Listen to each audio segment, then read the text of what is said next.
मलबा यार टॉनिक उठा करने का करना करके पहुंचा मंजे आओ ना पीवा उठा पीवा इतने क्या बड़ा बोले कौनसा क्या बड़ा अगले बार दी कौनसा बना के आड़ियां तो इधर जा ओ ठीक है फुल फुल लाओ लाओ आई पीछे ही पड़ी ओ पीछे या तो जाओ आओ तो जो कहियो ਮੁਬਾਰਕਬਾਦ ਦੇਣੀ ਵਾਰਡ ਨੰਬਰ 8 ਤੇ ਵਾਰਡ ਨੰਬਰ 9 ਦੇ ਲੋਕਾਂ ਨੂੰ ਕਿਉਂਕਿ ਅੱਜ ਸਾਡੀ ਪਬਲਿਕ ਨੂੰ ਇਹ ਨਾਲਾ ਜਿਹੜਾ ਅੰਡਰਗਰਾਉਂਡ ਬਣਾ ਰਹੇ ਆ ਅਸੀਂ ਕਿਉਂ ਬੜੀ ਪੁਰਾਣੀ ਸਮੱਸਿਆ ਦੇਖੋ ਇੱਥੇ ਬੋਰਡ ਦਾ ਬੂਟਾ ਲੱਗੇਦਾ ਸਾਰਾ ਜਿੰਨਾ ਵੀ ਪੱਤਰ ਝੜਦੇ ਸਾਰੇ ਨਾਲੀ ਜਾਂਦੇ ਨਾਲੀ ਜਾ ਕੇ ਅੱਗੇ ਜਿਹੜਾ ਮੇਨ ਰੋਡ ਤੇ ਅੰਡਰਗਰਾਉਂਡ ਨਾਲਾ ਸਾਰਾ ਉਹਦੇ ਚ ਸਭ ਉੱਥੇ ਜਾ ਕੇ ਗੰਦਾ ਹੋ ਜਾਂਦਾ ਹੈ ਨਾਲਾ ਸਾਰਾ ਗੰਦ ਉੱਤੇ ਇਕੱਠਾ ਹੋ ਜਾਂਦਾ ਕੱਢਣਾ ਬੜਾ ਮੁਸ਼ਕਲ ਹੋ ਜਾਂਦਾ ਹੈ ਇਸ ਕਰਕੇ ਅੰਡਰਗਰਾਉਂਡ ਆਏਗਾ ਸਾਰਿਆਂ ਨੂੰ ਪ੍ਰੋਬਲਮ ਜਿਹੜੀ ਹੈ ਕਿਉਂਕਿ ਜਿਸ ਟਾਈਮ ਵੀ ਬਾਰਿਸ਼ ਦਾ ਪਾਣੀ ਆਉਂਦਾ ਅੱਗੇ ਜਾ ਕੇ 2-4 ਘਰ 5 ਘਰ ਜਿਹੜੇ ਬੜੇ ਥੱਲੇ ਡੋਨ ਚ ਨਾ ਉਹਨਾਂ ਦੇ ਅੰਦਰ ਵੜ ਜਾਂਦਾ ਤੇ ਮੈਂ ਕਹਿੰਦੀ ਚਲੋ ਅੰਡਰਗਰਾਉਂਡ ਨਾਲਾ ਬਣੇਗਾ ਸਾਰਾ ਜਿਹੜਾ ਸਾਫ ਸਫਾਈ ਦਾ ਵੀ ਸਭ ਧਿਆਨ ਰੱਖਣ ਸਭ ਤੋਂ ਪਹਿਲਾਂ ਮੈਂ ਧੰਨਵਾਦ ਕਰਦੀ ਹਾਂ ਆਪਣੇ ਕੌਂਸਲਰ ਸਾਹਿਬ ਚੇਅਰਮੈਨ ਸਾਹਿਬ ਦਾ ਤੇ ਨਾਲ ਜਿਹੜੇ ਮੇਰੇ ਵੀਰ ਕੌਂਸਲਰ ਆਏ ਨੇ ਉਹਨਾਂ ਦਾ ਬਹੁਤ ਬਹੁਤ ਧੰਨਵਾਦ ਕਿਉਂਕਿ ਜਿਹੜਾ ਕੱਲ ਅੱਜ ਨਾਲੇ ਦਾ ਕੰਮ ਸ਼ੁਰੂ ਕਰਵਾ ਰਹੇ ਆ ਸਾਰੇ ਮੀਡੀਆ ਭਾਈਆਂ ਦਾ ਸਾਰੇ ਜਿਹੜੇ ਨਾਲ ਆਏ ਸਾਡੇ ਭਰਾ ਸਭ ਦਾ ਬਹੁਤ ਬਹੁਤ ਧੰਨਵਾਦ ਕਰਦੇ ਆ ਜਿਨ੍ਹਾਂ ਇਹ ਨਾਲ ਹੋ ਕੇ ਸਾਡਾ ਕੰਮ ਸ਼ੁਰੂ ਕਰਵਾਇਆ आज वार्ड नंबर 8 और वार्ड नंबर 9 मेरा ही मोहल्ला मेरा ही घर जहाँ और जिन गलियों में हम 2-4 साल से जब बड़े 3-4 साल से गलियों में घूमना शुरू हुए होंगे तो सबसे पहले यही गली वो है जब हम घर से बाहर निकलना जब शुरू हुआ हमारा वो गली ये बेकरी की दुकान महेंद्र की और वो प्रभु दयाल की दुकान सुबह उठ के यहीं पे ब्रेड डब रोटी या दही दूध यहीं से लेते थे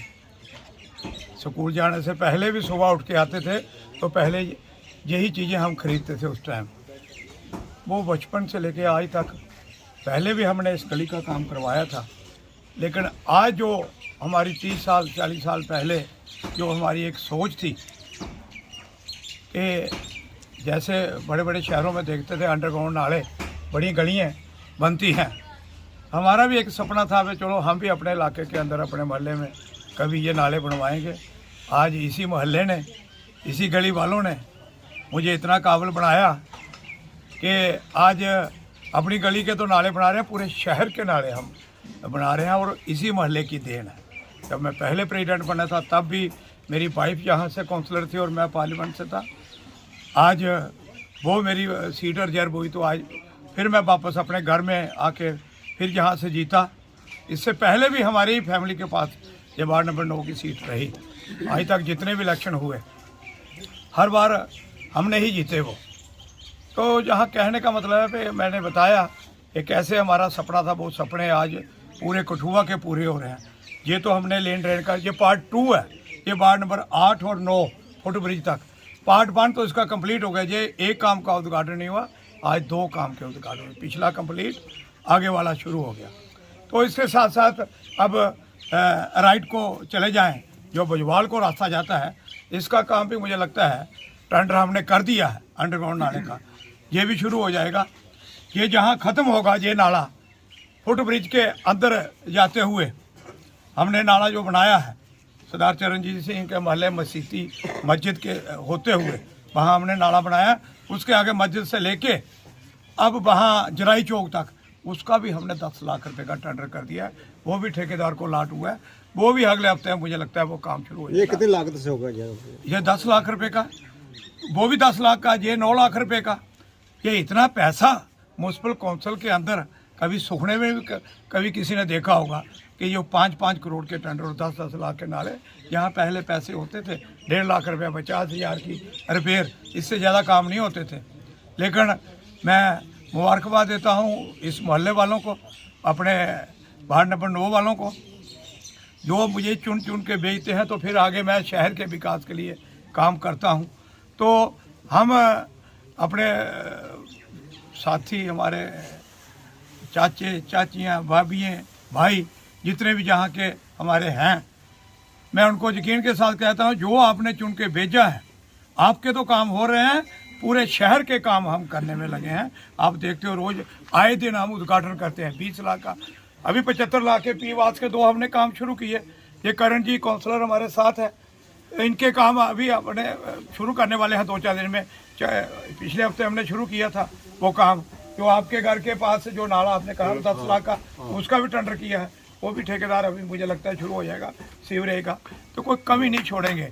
मैं 1-2 बातें जो कहना चाहता हूँ, खास करके जो बड़े लोग इस इलाके के, जहाँ मैं खड़ा हूँ, बड़े लोग सोचते हैं ये बैकवर्ड इलाका है, पार्लियामेंट का डीसी ऑफिस उधर है, एसपी ऑफिस उधर, कोर्ट उधर, तहसील उधर, जो भी ऑफिसर है, जितने भी दफ्तर हैं वो सारे उस तरफ है। तो पार्लियामेंट वाले महसूस करते हैं, लेकिन तरक्की के ही लिहाज से ये पार्लियामेंट भी आप पीछे नहीं है।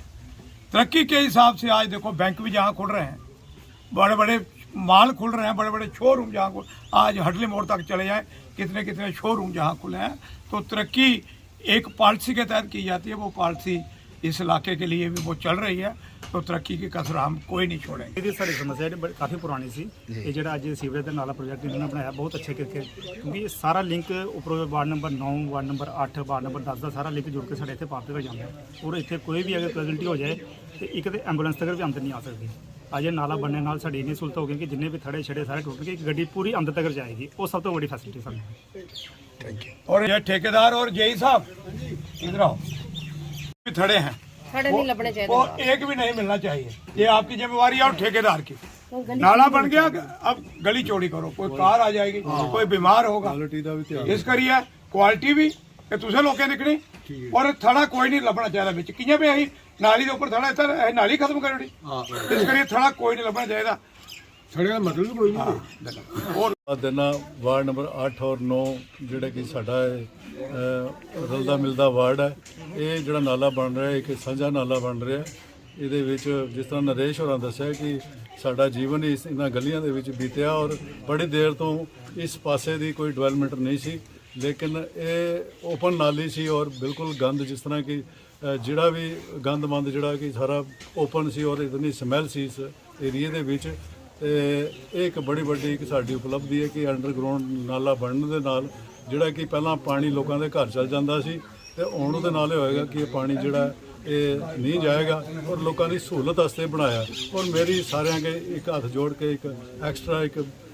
ਬੇਨਤੀ ਹੈ ਕਿ ਸਾਫ ਸਫਾਈ ਦਾ ਹਮੇਸ਼ਾ ਧਿਆਨ ਰੱਖੋ। ਜਿੱਥੇ ਓਪਨ ਨਾਲੀਆਂ ਜਾਂ ਬੰਦ ਨਾਲੀਆਂ ਮੈਂ ਦੇਖਿਆ ਕਿ ਢੱਕਣਾ ਪੁੱਟ ਕੇ ਵੀ ਲੋਕ ਉਹਦੇ ਵਿੱਚ ਲਿਫਾਫਾ ਗੰਦ ਸੁੱਟ ਛੱਡਦੇ ਆ। ਇਹ ਸਾਡੀ ਆਪਣੀ ਰਿਸਪਾਂਸਿਬਿਲਟੀ ਹੈ। ਕਈ ਵਾਰੀ ਅਸੀਂ ਡਿਪਾਰਟਮੈਂਟ ਨੂੰ ਕਹਿੰਦੇ ਆ ਜੀ ਇਹ ਸਫਾਈ ਨਹੀਂ ਹੁੰਦੀ, ਇਹ ਨਹੀਂ ਹੁੰਦੀ, ਸਾਡੀਆਂ ਵੀ ਇੱਕ ਜ਼ਿੰਮੇਵਾਰੀਆਂ ਬਣਦੀਆਂ। ਅੱਜ ਦੇਖ ਲਓ ਫੁੱਟਬ੍ਰਿਜ ਦੇ ਕੋਲ ਇੱਕ ਵੱਡਾ ਡਸਟਬਿਨ ਲੱਗੇ ਦਾ, ਲੇਕਿਨ ਲੋਕ ਉਹਦੇ ਵਿੱਚ ਗੰਦ ਨਹੀਂ ਪਾਉਂਦੇ, ਲੇਕਿਨ ਬਾਹਰ ਜਾ ਕੇ ਲਿਫਾਫੇ ਸੁੱਟ ਦਿੰਦੇ, ਜਿਹਦੇ ਨਾਲ ਪਸ਼ੂ ਪੰਛੀ ਤੇ ਉੱਥੇ ਇਤਨਾ ਮਤਲਬ ਕਿ ਭੀੜ ਹੁੰਦੀ ਹੈ ਔਰ ਇਤਨਾ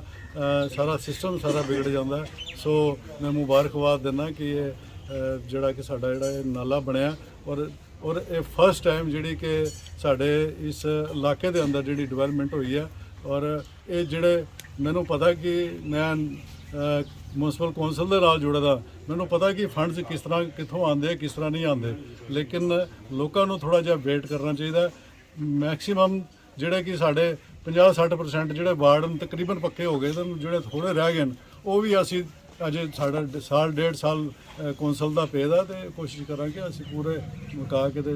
ਅਸੀਂ ਸਾਰਿਆਂ ਨੂੰ ਮਤਲਬ ਕਿ ਜਿਹੜੇ ਵੀ ਨਾਲੇ ਸਾਰੇ ਪੱਕੇ